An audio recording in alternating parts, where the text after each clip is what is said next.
So Freeform was released nearly 2 years ago now at this point alongside iPadOS 16.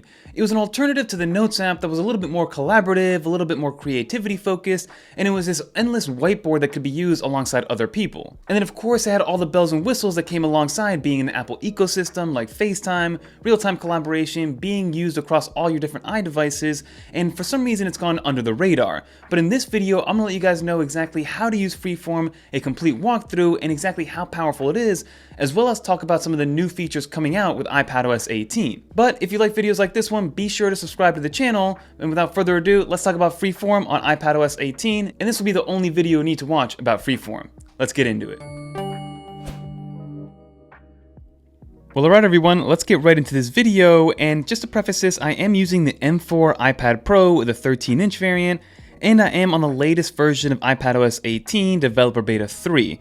So everything that you see here will be available once you do get iPadOS 18 come late September to any iPad that does support iPadOS 18. And from my knowledge, there aren't any M4 iPad Pro specific features. There are some Apple Pencil Pro specific features, but that's more of a native and holistic thing when it comes to the iPadOS interaction with the new Pencil Pro. But if you're using any iPad that supports iPadOS 18, Freeform will for the most part be identical. And side note, if you guys do enjoy this wallpaper, be sure to sign up to our channel membership down below, but let's get into Freeform itself. So down here, we have Freeform, and this is what you're greeted with. We're gonna start off with basic navigation of Freeform to let you guys know exactly how to navigate it, how to create some new ones. So as you can see right here, this is what you're greeted with. On the sidebar, you have all of your boards, your recents, your shared, and then your favorites.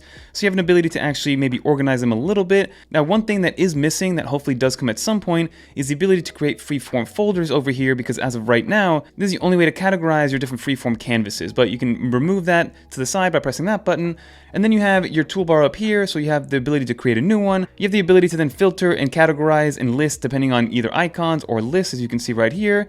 Or you can actually sort by date, which is nice, up and down, and then you can actually sort by name and then also use groups. I like to keep it in this plain icon look. Again, it is in chronological order, so the most recent one is here, the oldest one is there, and then you also have your search bar. Now your search bar is nice to have because it will not only search stuff that has text in it, but then it'll also search based on actual images and also handwriting. So if I type in dog, which I do have a picture of a dog in there, then it'll look for things that have a dog, both from an image standpoint as well from a text standpoint. So that is nice to know in terms of being able to search, because again, if you have a ton of different boards, then it's actually gonna be tough to find, but if you can search based on text as well as images, that's always nice to see. And then lastly, you have your select tool, which allows you to select each one individually, and then on the bottom, you have the ability to duplicate it, and then delete, and then of course you can select all as well. So that is the basic navigation when it comes to actually getting into Freeform, but now let's actually hop into an actual board itself. So this is the one that I've personally been working on.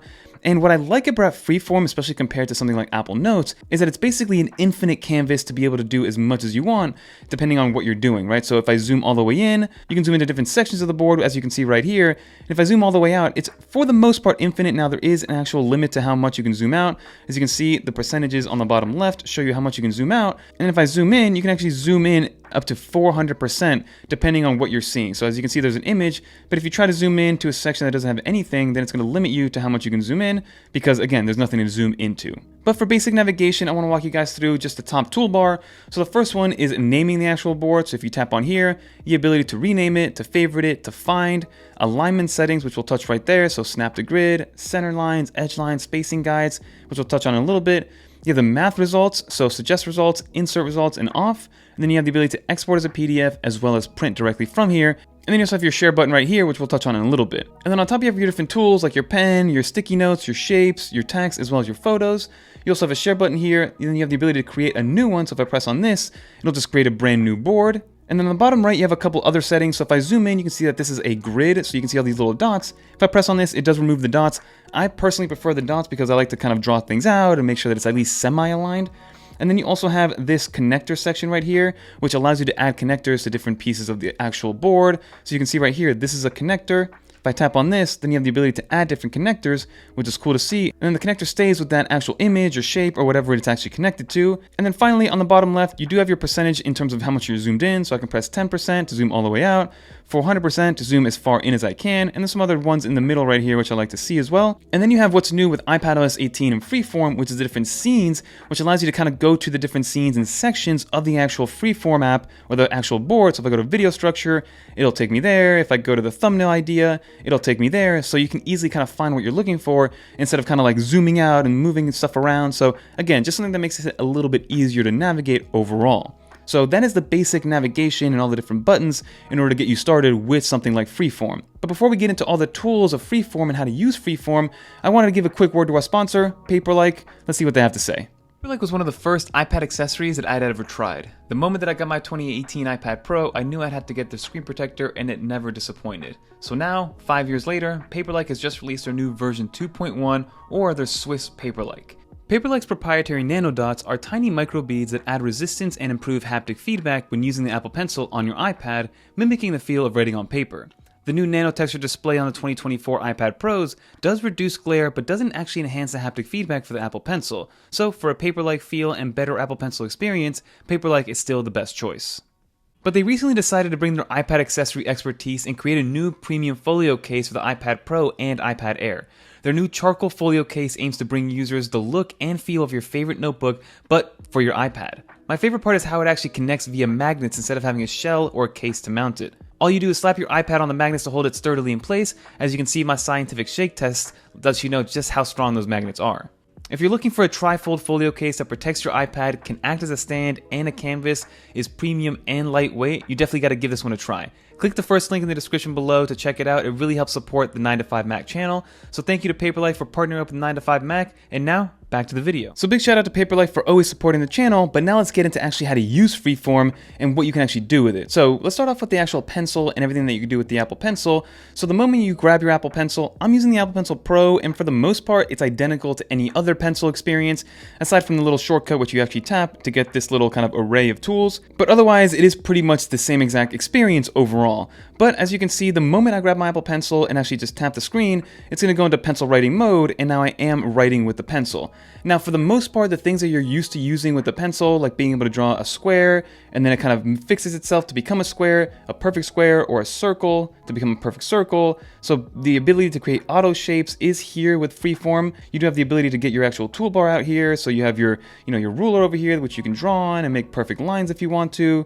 You have your eraser to erase those lines. You have all your different tool sets, as you can see with the different highlighters and colors and things like that. So everything that you're used to is going to be available in Freeform in order for you to actually write down, jot things down, and make it very easy to use. Now, one thing to consider is that by default, it is going to actually default to, let's say, one of your actual tools. So if you do have one of your Apple Pencil tools like the marker, and you do want to move an object around, I would advise you to use your finger in order to actually move stuff around. So if I tap on this, then I can grab this and move it around, which is one of the post-it notes which I created before. So that is how you use your Apple Pencil. It's going to be very self-explanatory, very easy to use. And again, I just love how most of the Apple Notes app stuff is actually coming over to Freeform. So the next tool we're going to look at is the actual notepad. So as you can see, the second you tap that in, a notepad is going to open up, and you're going to be able to move it around, open it up, and then also tap on it to actually change the color of it. So if you want to maybe change a color because it's part of a different theme, you can definitely do so, which is great to see. So as you can see before, I had a yellow one, now I have this blue one, which I'm moving around, which is great to see. And now with every shape that you include, which we'll touch on over here as well, you can actually change a color, add text to it if you want to. So there is formatting available on here, which we'll do in a second. You can actually duplicate it as well, trash it, and then also you have your ellipses here, which allows you to cut, copy, paste, so a little bit more formatting and stylization when it comes to actually using the notepad. And then finally, you can actually constrain the proportions if you want to. So if this is how you want it to be, it's going to be that proportion versus actually tapping on here. You can unconstrain them and then make them as thin or as wide or whatever you want it to be from an aspect ratio type of situation. If you want to actually write on this notepad, you can do one of two things. You can actually tap on here to start typing, so double tap on there and start actually typing on here. So you say hello. As you can see, it's very small, but if I zoom in, you can actually see exactly what's going on. Or if you want, you can grab your pencil, tap on the screen, and then you're writing away on the notepad itself. So you can see that if I move this over here, I have a wish list of different things that I want coming for the actual iPadOS 18 Freeform update. But again, the post-it notes is pretty self-explanatory as well in terms of what it can do. It's just a way for you to visualize exactly what's going on. So for instance, over here in the math notes, I was kind of playing with it and then I put a little post-it note to remind me that, hey, it still needs work. So for the most part, the possibilities are endless when it comes to something like this. Now, the next one you have here is actual shapes. arrows, and different objects. And what I like about this is that it is very robust in terms of the amount of actual shapes and objects and icons that you can use. As you can see right here, we have all our different shapes and arrows. Then you move to the side, you have geometry, so 3D shapes, you have different objects, animals, nature icons, food, so you can add as many as you want. And again, so let's say if I want to add this crayon, I can go in here, zoom in a little bit, make it bigger, then tap it and move it around. And if, again, I can change the color of it if I want to. I can make it red.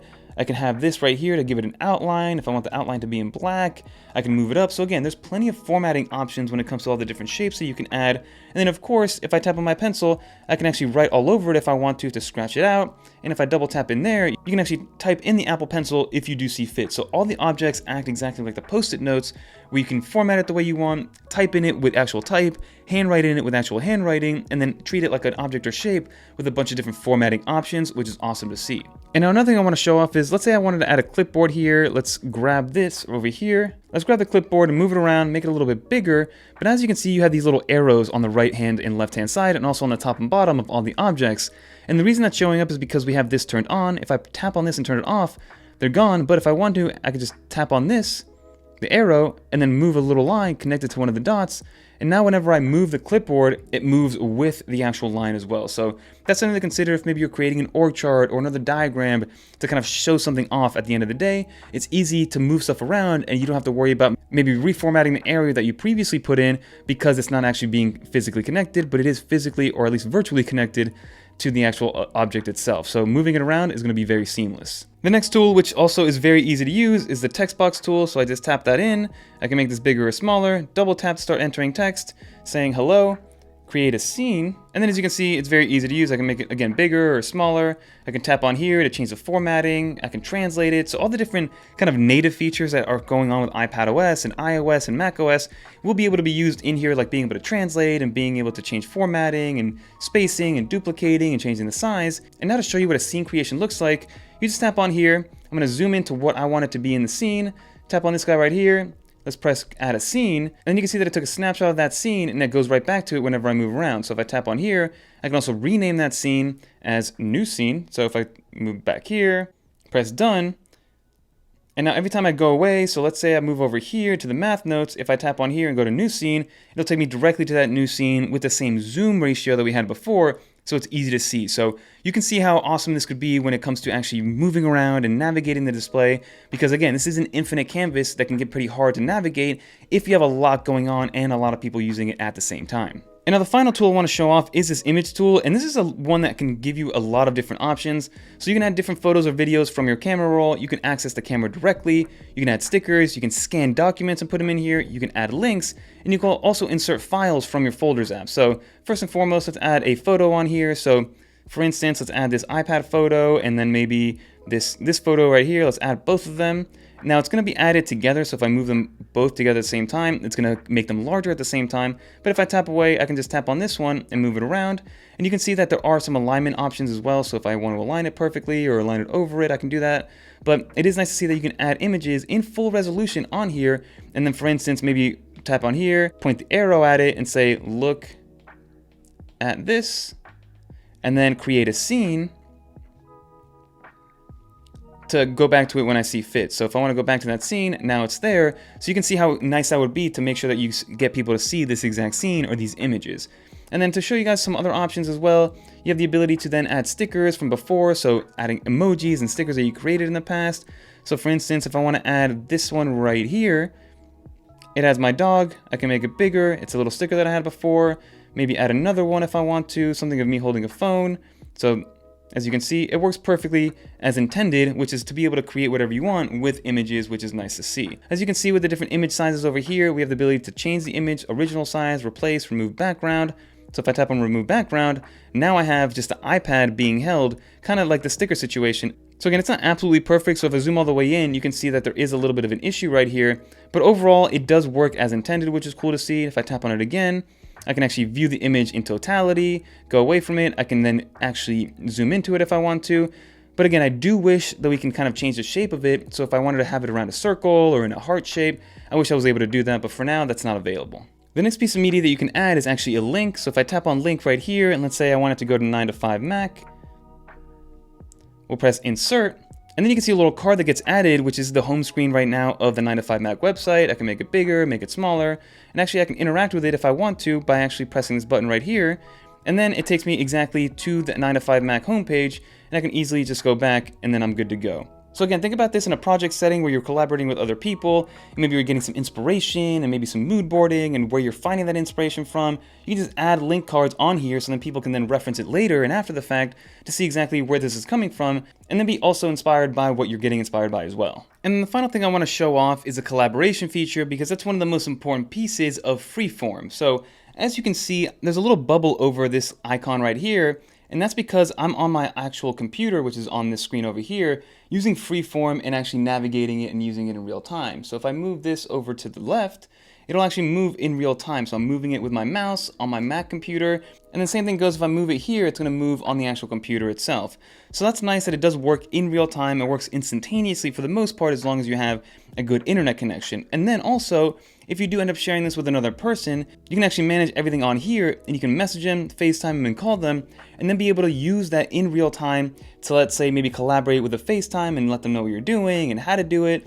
So being able to collaborate is one of the things that I absolutely love about Freeform, and is the best selling point when it comes to using this as an infinite canvas, and again, like an instant project management kind of board that can be used for anything that you do see fit. And the final thing I do want to mention, because I know this will be asked in the comments, is how does it work with multitasking, and how does it work alongside other applications? So for instance, if I press on this, you can have multiple instances of Freeform. So you can actually have another Freeform here and be able to pull it up, but I do not believe that you can have two Freeforms side by side. So if I grab this, slide it to the left in split view, and try to open up another Freeform, oh, again, it does look like you can have two Freeforms open at the same time, and you can manipulate data from each one. So if I tap on this one, and I want to maybe grab this picture, let's say I want to copy it, and then go over here, and press paste, that picture will show up there. So that's always good to see that it's able to then copy across from them. And then another thing that I wanted to try out is if it works with the Files app. So if I grab something like a file and move this over and drag it and place it, and it'll be in full resolution. So you can rest assured that you can actually use this with the Files app, with another Notes app. You can copy and paste not only media, but then also text and things of that nature, as well as different link cards. So finally, the name of the game here is the infinite canvas, and pretty much being unlimited in terms of the use cases you have and making this your ultimate canvas. But let's finish up this video. So that will just about do it for Freeform on iPadOS 18. Hopefully you guys learned something new when it came to Freeform and all the ins and outs of it, because it is a very powerful software, and the beauty of it is that it is included in Apple's suite of products absolutely free, and it works across all of your iDevices, whether it's an iPhone, an iPad, or a Mac computer. So start to take advantage of it as maybe a notes alternative or more powerful notes alternative to let you jot down ideas and also collaborate in real time with others, whether it is for personal use, for work, or for school. And if you guys want to watch more videos like this one, YouTube thinks you're going to like this video right here, and also leave some comments down below about what you think about Freeform and if it's something that you tend to be using. But that will do it, everybody. I'm Fernando, and until next time, peace.